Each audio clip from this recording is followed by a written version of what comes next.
Bonjour, je suis Reza Redjamshiban, je suis le rédacteur en chef de l'Ostéopathe Magazine et je voulais vous présenter le dernier numéro qui est paru. Donc voilà, c'est un numéro dont le thème est l'autisme. Alors, pourquoi avoir choisi de traiter l'autisme dans l'Ostéopathe Magazine? Tout a commencé il y a quelques années lorsque Evelyne Soyez m'a contacté. Evelyne Soyez est ostéopathe et elle voulait me présenter sa pratique, sa collaboration plutôt avec la docteure Amiel Chison, notamment dans le domaine de la neuropédiatrie. Donc Amiel Chison est une personne qui est très connue dans le monde de l'ostéopathie. Et nous avons également abordé avec Evelyne Soyez son expérience particulière en Roumanie où elle travaille auprès d'enfants dans les orphelinats roumains et notamment d'enfants atteints de troubles autistiques. Ça, c'était la première étape. Plus récemment, j'ai rencontré, à l'occasion de la conférence Main d'experts organisée par l'Ostéopathe Magazine et Ostéovolution. Donc, j'ai rencontré Louise Otoun, qui est une ostéopathe, qui m'a également parlé en quelques mots de sa pratique avec des enfants présentant des troubles autistiques. Donc, mon intérêt pour le sujet a commencé à vraiment être alimenté par ces deux rencontres. Et j'ai commencé à rassembler un peu les informations que j'avais sur le sujet, et notamment une conférence à laquelle j'avais assisté. C'était en novembre 2015, lors du congrès d'ostéopathie de Berlin. Donc c'était un congrès que l'Ostéopathe Magazine avait couvert. Et lors de ces congrès, une ostéopathe, Iona Bramati Castellarin, a fait une conférence sur sa recherche qu'elle avait menée. Donc, Iona Bramati Castellarin est ostéopathe anglaise et elle a fait une étude sur l'effet du traitement ostéopathique sur le système gastro-intestinal d'enfants avec autisme. Elle avait obtenu de très bons résultats et cette étude a alimenté un petit peu mon intérêt pour le sujet. Donc, je décide de faire le sujet et je m'associe avec Virginia Montel, qui est notre ostéo-journaliste, qui a donc grandement contribué à l'élaboration de cette enquête. Avec Virginia, nous avons donc recueilli les témoignages de ces personnes que je vous ai citées précédemment, mais également d'autres témoignages d'ostéopathes, mais également de parents ou de proches de personnes ayant des troubles autistiques. À l'issue de ces témoignages, nous sommes arrivés à la conclusion que l'ostéopathie est une réelle opportunité pour les personnes avec autisme, à condition de bien comprendre certaines choses. D'abord, de caractériser ce que sont les troubles autistiques. Louise Antoun nous a longuement décrit en fait les différentes catégories de troubles autistiques. Et puis ce qui est important, c'est de déterminer l'origine des troubles comportementaux qui sont exprimés par ces personnes, à la fois pour les comprendre et également pour pouvoir les interpréter et avoir une prise en charge qui soit réellement adaptée.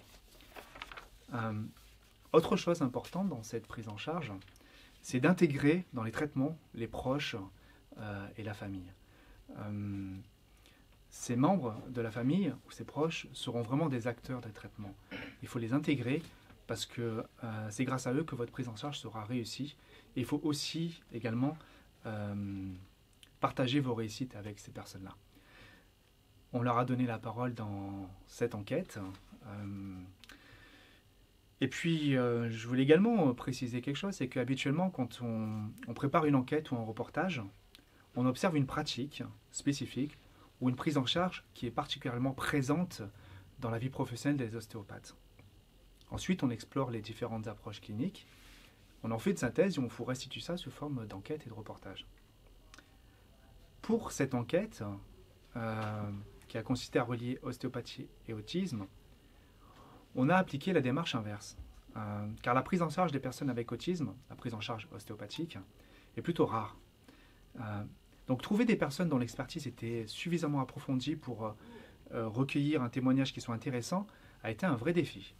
Et c'est un pari gagné parce qu'aujourd'hui, à travers les nombreux témoignages qu'on a pu vous livrer dans cette enquête, on a pu également vous proposer une approche clinique, des fiches cliniques pour mieux prendre en charge en cabinet toutes ces personnes avec autisme. Donc aujourd'hui, gageons que cette enquête incitera de nombreux professionnels, de nombreux ostéopathes à se pencher sur la question et à ouvrir leur cabinet aux personnes avec autisme. D'autant plus que la recherche avance beaucoup sur le sujet de l'autisme. Laurent Marc, qui réalise la revue de presse pour l'Ostéopathe Magazine, une revue de presse scientifique, s'est interrogé sur la relation thérapeutique de l'ostéopathe avec le spectre autistique, spécifiquement en cabinet. Il a exploré les résultats de nombreuses enquêtes et il en ressort qu'aujourd'hui, les techniques ou les thérapies alternatives sont mises en avant dans ces recherches. L'ostéopathie a donc sa carte à jouer aujourd'hui dans la prise en charge des personnes avec autisme. On va sortir de l'enquête un petit peu pour parler de la partie infostéo qui, dans ce numéro, revient longuement sur la prise en charge pluridisciplinaire des troubles du sommeil. Alors, ce reportage a été fait à l'occasion du 11e Symposium international ostéopathique de Nantes, dont c'était la thématique principale. J'en profite pour rappeler également qu'on a abordé cette thématique dans 3 numéros qui sont ici.